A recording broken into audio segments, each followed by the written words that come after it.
È stata ieri sera al coworking 311 di Lungadige Galtarossa a Verona la tappa scaligera del progetto regionale Orientati.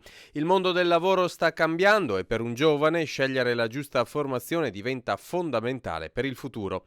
A questo scopo la Regione Veneto, in collaborazione con le reti territoriali per l'orientamento, offre alle famiglie dei ragazzi impegnati nella scelta della scuola e del proprio futuro un roadshow cui partecipano esperti e testimoni privilegiati. L'occasione di questa sera è l'ennesima tappa, la quinta tappa del Roadshow Orientati, quindi un percorso itinerante che ha come obiettivo quello di proporre sul territorio il sistema di servizi che le reti veronesi nel caso specifico, offrono ai ragazzi e alle loro famiglie che sono in una fase di scelta, di transizione, di individuazione del proprio percorso personale.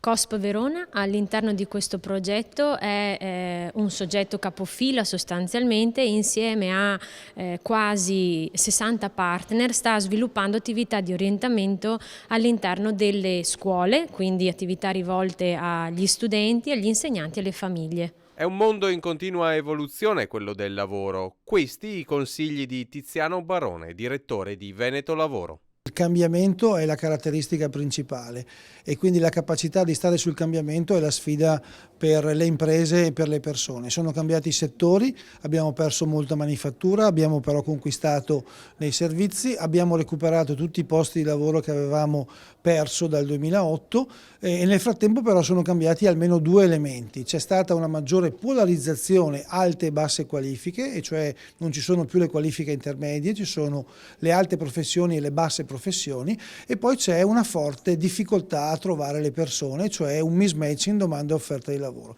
Dovuta a che cosa? Dovuta sia a questioni demografiche, non ci sono le persone, sia a questioni legate alle competenze. La sfida in questo momento è appunto di stare sul cambiamento, ma certamente il lavoro non mancherà.